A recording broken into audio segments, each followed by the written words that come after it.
interpreting it, and we will take them to court challenging it because I want Taking yet another stand for New York and sending a message to the nation. Welcome to this week's edition of New York Now. I'm Casey Seiler of the Times-Union, in for Dan Clark. We saw the first steps toward a broader shutdown in New York this week as COVID-19 cases and hospitalizations continue to rise. And that's without knowing how much of a surge we'll see from Thanksgiving. Governor Andrew Cuomo said again this week he thinks things will likely get worse over the next month. My opinion, personal opinion, is that you're going to see the increase continue all through the holidays. You'll see it continue through January 2nd, and then the lag for the testing hospitalization, which takes you to about mid-January. And plenty more happened this week. Democrats grew their ranks again in the state Senate, and now they're getting ready for the new year. With me in the studio to break it down, and it's so good to be with you in person, are my Capitol colleagues, Karen DeWitt, Capitol Bureau Chief of New York State Public Radio, and John Campbell, State Team Editor of the USA Today Network. It's great to see you guys. Yeah, it's great to be here. Thanks for having me. Indeed. All right, well, let's get to it. It's great to see you. It's terrible to hear the news, of course, about New York's positivity rates, which continue to go up. On the state website on Thursday night, there were more than 24 microclusters all across the state that were identified. The state's positivity rate on Thursday hovered just under 5% on 200,000 tests that were done. Yeah, it makes you wonder how long can the governor's microcluster approach work? I mean, he doesn't want to shut down the state. Nobody wants to shut down. And he was hoping, as the virus surged again, to contain it by having these yellow, orange, and red zones with corresponding restrictions. But it's starting to get more that it's statewide. I mean, the statewide numbers, even without the microclusters, were above 4%. And 4%, I think, was the limit for orange zone for everybody in the previous iteration of this. So I think that, you know, it was a good try, but right now it seems like we're headed for more economic shutdowns. I just don't see how we get around it. Yeah, and right now we're in this kind of limbo zone between the previous rules for these red, orange, yellow zones that come with more COVID restrictions and these new rules that the governor said he's going to roll out, which previously it was based only on test positivity. You know, if you had 4% of your tests come back positive in a particular geographic area, you'd be entered into an orange zone, for example. Now he says he's going to add hospitalization rates, death rates, case rates, a lot of different new metrics to determine these, but he said he wants to wait until 7 to 10 days after Thanksgiving to see what that kind of spike, post-Thanksgiving spike is to determine the metric levels. So right now we're in this kind of limbo zone where we don't know how a zone is being determined, and they haven't rolled out any new zones in the last few days. The other problem is a lot of the spread now is coming from private gatherings at homes. You know, over Thanksgiving, and it just seemed anecdotally, nearly everyone I knew did limit in some way their gatherings, but people are still gathering. They probably will for the holidays. And that's hard to regulate. As we saw over Thanksgiving, the county sheriffs who would be in charge of it, they were not going to go to people's homes and, you know, count numbers around the table, which I personally kind of find a relief that the police aren't that involved in people's lives. But, you know, I don't know how much more that you can shut down. Indoor dining is limited. There's no large gatherings. People don't go to movies. So it's really hard to regulate it anymore unless you convince people that they should just stay home voluntarily, not have anybody over for any of the winter holidays. And I don't know if that's going to happen. Well, so kind of to use Albany County, where I think we all reside, as an example, Albany County was right on the cusp of being designated at the very least a yellow zone, perhaps even going straight to orange zone positivity. Now, County Executive Dan McCoy noted that there was one day when we actually dipped just a hair below the positivity rate that would kick off yellow zone designation. But now, essentially, the county is still waiting, and I think we're talking 5 days after the governor said that the new metrics that you were referring to, John, were going to be rolled out. We're still waiting, you know, and we are now talking, I guess, about 9 days after Thanksgiving, 8 days. Yeah, and you know, it goes to show the contrast from the approach in March and April when it was a uniform statewide shutdown, essentially, the New York State on pause order, which ended non-essential gatherings and closed non-essential businesses, and that was done in part because of the simplicity of it. It applied evenly statewide. You couldn't go between regions to say if you wanted to go to a restaurant one area, you couldn't do that because it was closed across the state. Now, the governor says the micro-cluster approach, which is way more targeted, is because the state has more data now. The state does test 175,000 people plus a day, which is an enormous amount for the state the size of New York. So, it's at what point, when you have 20-something microclusters, at what point are they clusters, and at what point is it just a statewide spread? It's something that the governor has to grapple with. Yeah, and if you really want to go to a restaurant, you just go out the red or orange zone and go to the restaurant. The other thing they've learned is that schools don't spread the virus as badly as they thought. So there's also the attempt to keep schools open, even if these numbers go up. So this seems like a very good time to talk about, this is the first roundtable we've had in 2 weeks, and of course on Thanksgiving Eve, I believe it was, the U.S. Supreme Court issued a decision in a case that was brought by an ultra-Orthodox, representatives of an ultra-Orthodox community and the Brooklyn Catholic Diocese that slapped down Governor Cuomo's micro-cluster restrictions on how many people can attend a religious gathering inside one of these red zones. That's right. But I've noticed that a lot of churches and synagogues, they're self-limiting anyway. They haven't suddenly opened their doors and let everybody in. So a lot of them are voluntarily following the rules. So I'm not sure how much of an effect that really has. But then you do have the ultra-Orthodox Jewish groups who secretly held a wedding with thousands of people, and it just seems like now they don't have the power to control that, even though they weren't doing a good job anyway when they thought the law was on their side. And the Supreme Court ruling was specific to religious organizations in red and orange zones. In red zones, they were limited to no more than 10 people, or 25% capacity. In orange zones, they were limited to 25 people or 33% capacity. The Supreme Court stepped in and said, you can't do those person limits. You can't do the 10 people and the 25 people. The percentage capacity limits still seem to be in effect. It also goes to show the governor has widespread authority here in the pandemic. The legislature passed a law that allows him to issue all sorts of executive orders, and he's used that enormously so. Right. But the one area where the courts have kind of slapped him down is the religious gatherings. When he's tried to put further restrictions on religious gatherings than restaurants, for example. And that's the one area where he hasn't been successful in court. Well, separation of church and state, right? That's sort of ingrained in protected in the both. Constitution. Yes, exactly. So, okay, it's the worst of times. To get us a little bit closer to hopefully something approaching the best of times, of course, on the horizon, we have the rollout of vaccines, specifically 2 of them that appear to be just on the verge of FDA approval, perhaps, and then, of course, potentially, likely, state approval as well, because the governor says he's going to look at the FDA approval process, which he has cast into doubt, I think it's fair to say. The governor on Thursday basically showed off kind of a prototype of a vaccine kit that is going to be rolled out. Pfizer, a New York company, will put its vaccines into vials provided by Corning Glass, another New York company, and it will be shipped out. 170, I believe, doses that will go out in the next couple of weeks. 170,000. 170,000, Yes, thank you. Yeah, 170 wouldn't get you too far.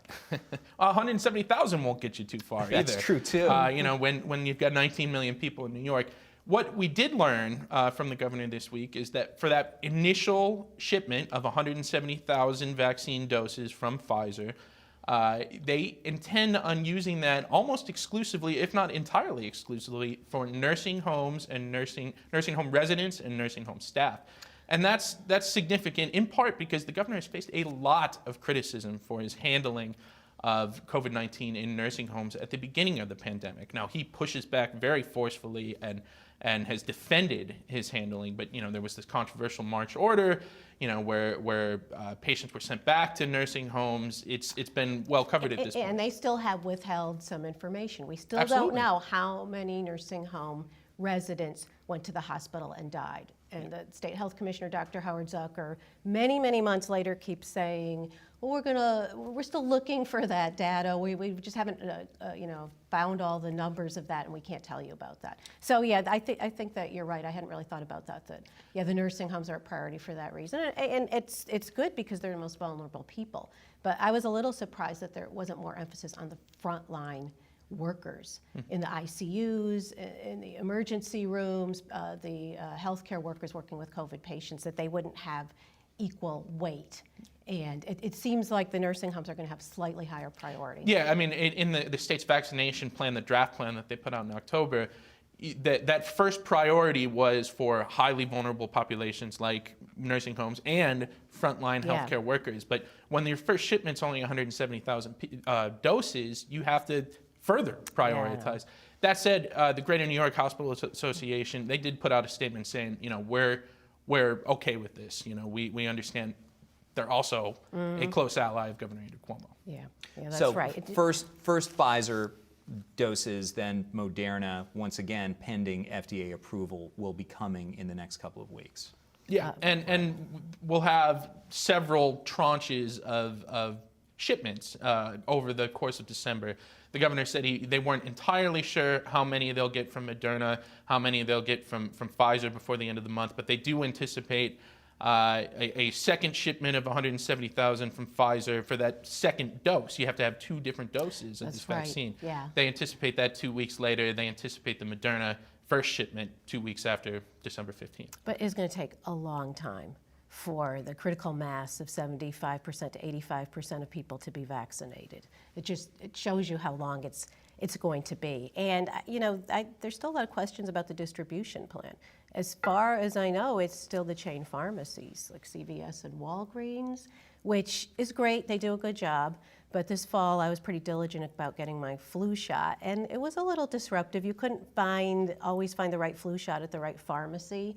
And you could just tell that the people, at least at CVS, were really stressed. So I wonder about how are they going to be able to handle all this? I mean, it doesn't sound like there's going to be some public tent somewhere where everybody goes and it's a state-administered vaccine. Mm-hmm. Well, you have seen in some areas, localities are opening up big areas like arenas, like the Times Union Center. The Times Union has reported about how the Times Union Center in Albany might be a vaccine center. That's where I got my H1N1 shot, and my son got his H1N1 shot back in, I guess it was 2009. Yeah, I think they're going to have to do that. They just can't rely on the chain pharmacies. No. It's too much for these pharmacists are stressed as it is. Now let's turn to the year ahead and lowly politics. The state Democratic Conference has welcomed a 43rd member, John Mannion, out in central New York. That's right, the old DeFrancisco seat. We should mention John DeFrancisco was a frequent guest on this show who retired.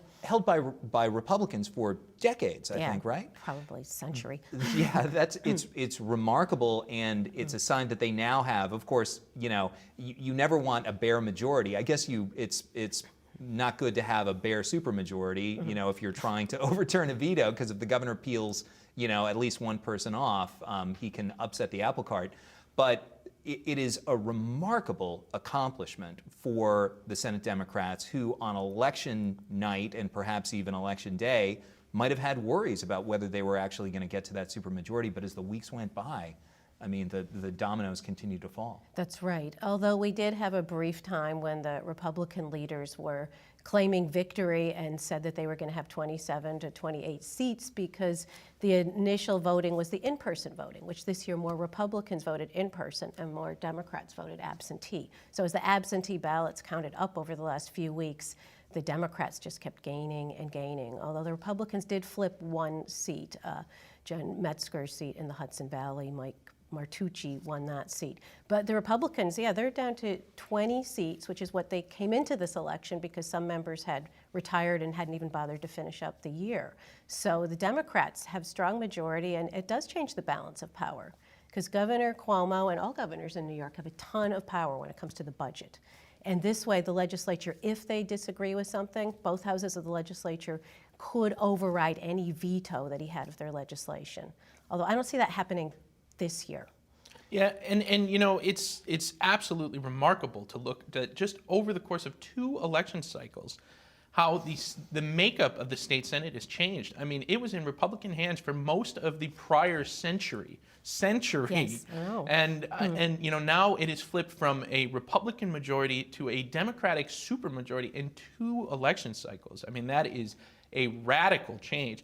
And it's also, you know, with district maps that were drawn by Republicans. And now you have a situation where the Democrats have a supermajority. That gives them essentially the final say on redistricting in 2022 for the next decade going forward. It is really important. Yeah, especially with the Republican enrollment dropping. And now if the Democrats draw the districts to suit them, or even if they just, as they promise to do them fairly, they're still going to have quite an advantage. It's really hard for the Republicans to get out of this, for the next 10 years, if not more. It's really a big sea change. But, you know, the Senate was pretty closely divided between Democrats and Republicans. Remember the era of the independent Democratic conference where some Democrats sided with the Republicans, where the Democrats actually did have the majority. But I think the Republicans were at least hoping it would be really close for a long time. Yeah. That there wouldn't be this super majority that would just kind of, give them no influence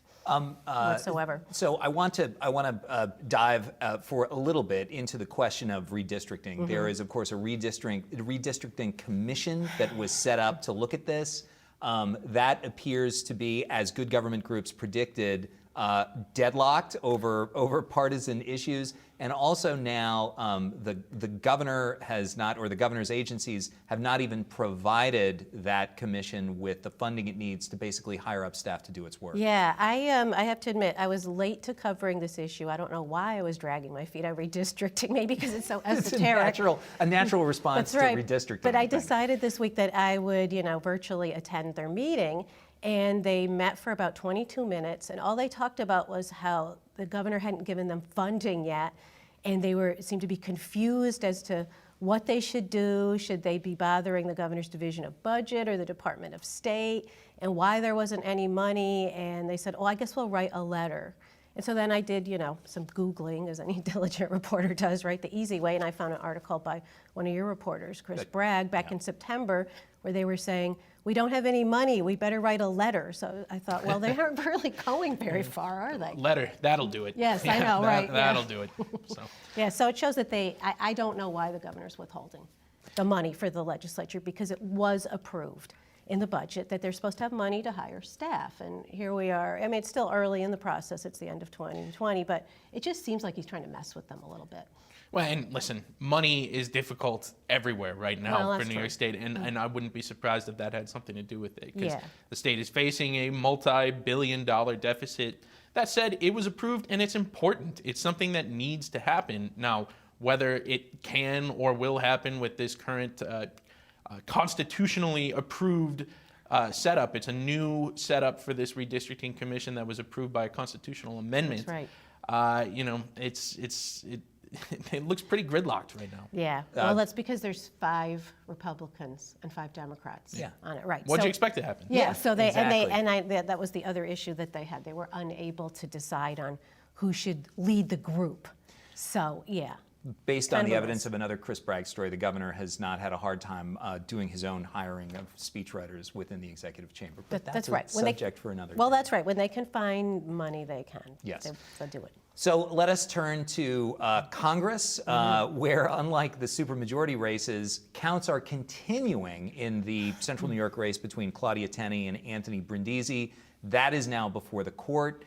It looks like, based on which story you read on which day, either Tenney is up by 12 votes or Brindisi is up by 12 votes. But it's clear that there are roughly 800 disputed ballots that are going to That's right. turn the day. And then at some point they found 55 ballots that they forgot to count. Yeah, I mean, that district is very closely divided. Claudia Tenney had the district. She is a big Trump supporter. She has a lot of the Trump base. She lost it to Democrat Anthony Brindisi.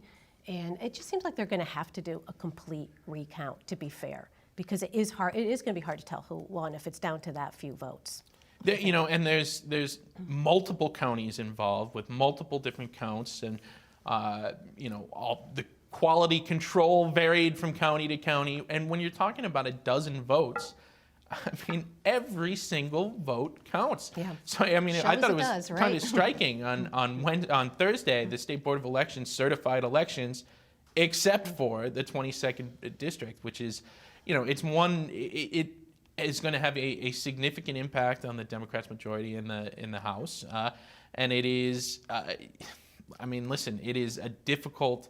The system works pretty well unless you're down to a dozen votes that, this one, a judge can dispute this one, a judge can toss this one, and then you're into really difficult territory there. Well, It's tough. We did have the state Senate race that went into, I think, February, so maybe this one will go several more Was weeks. that Cecilia Kachik back in? That's right, That was in the about, that was Amador about race. 8 years ago, I guess, and that Yeah. really came down to maybe something like 18 Yeah, votes, 18, I think. yeah. I 8 think- years or a lifetime ago? I know, it's really hard. Several lifetimes No, ago. I know, it seems that way, doesn't it? In the North Country, Elise Stefanik, another, like Claudia Tenney, huge supporter of the president, who has become even more so a supporter of the president, did an interview with Newsmax earlier this week where she, after several weeks of not answering questions, including from the Times Union about whether or not she was backing President Trump's efforts to stall the approval of the presidential election count, said, oh no, she was completely on board with efforts to count every legal vote. And this was just a couple of hours before in Georgia, an election official there came out and gave a very emotional speech where he said, this has got to stop. People's lives are being threatened. Well, unlike Claudia Tenney, Elise Stefanik won her race pretty decisively, and she won with the Trump base. And many people who support Trump still believe that there's a question about who won. And I think that she just doesn't want to offend them. But it does seem kind of strange. And Newsmax, that's to the right of Fox News, but it's becoming, more of a prevalent format for people who are disputing the results of the election. And it's worth looking at Elise Stefanik's district. She had a district that in 2016, several counties in her district flipped from Obama in 2012 to Trump in 2016. Almost all of them held, except for Essex County in 2020 for Trump. So there's no doubt that there's been a shift rightward in her district, and I don't think it's coincidence that you have seen her over the last 4 years really embrace the president, his philosophies, and his message to the American people. Yeah, and initially she was not a Trump supporter. But the question is, though, where does she go from here? If Trump doesn't have a future, how does she channel that into, somewhere else? But maybe he does. I mean, he might be running in 2024, so she may be Yeah. able to Grover Cleveland. Yeah, exactly. So Speaking of members of the New York State congressional delegation who are stepping out on the national stage, Sean Patrick Maloney is going to have a leadership role in the Democratic Congressional Campaign Committee. that's right, the first LGBTQ person to have that. But it's not going to be an easy job because the House Democrats lost seats in this election cycle when Democrats did really well. And the midterms with the Democratic president, Biden, it's going to be tough to hold on to the seats that they do have. So he's got a kind of a big job cut out for him. They have to figure out why they did lose. I think they lost 9 seats. It might be 10. We don't know about the Tenney-Brindisi race. And I think there's one other that's undecided, somewhere in the Midwest. John, amid pandemic madness and election tumult, please bring us home with the subject of surpassing normalness. Tolls going up. Well, for the first time since 2010, the New York State Thruway they're increasing tolls on the 570-mile superhighway system. Say that 5 times fast. You're going to see a 30% toll increase starting January 1st, which is a lot. But consider this, it's only for people who pay what used to be known as cash tolls and now are tolls by mail.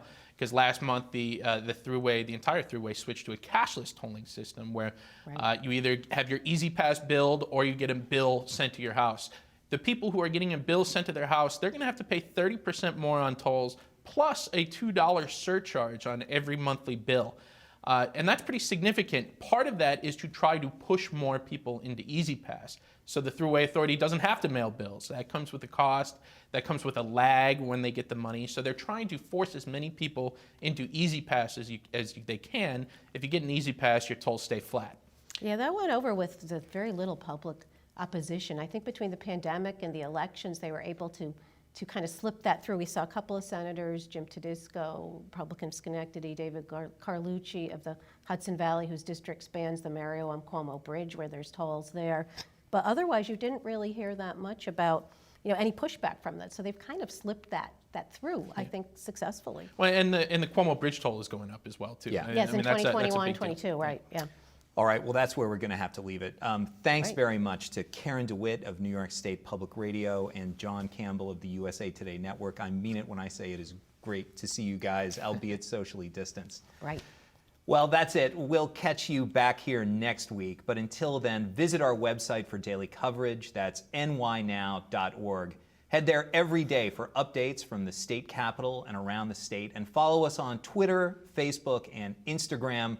We are at nynow_PBS. But until then, thanks for watching this week's New York Now. I'm Casey Seiler of the Times-Union.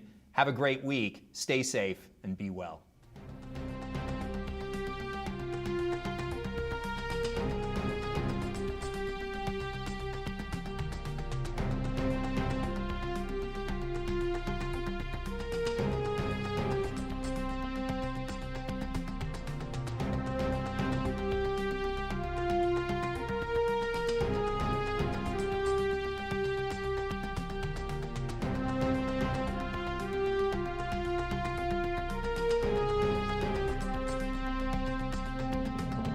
Funding for New York Now is provided by WNET. And by the Dominic Ferrioli Foundation.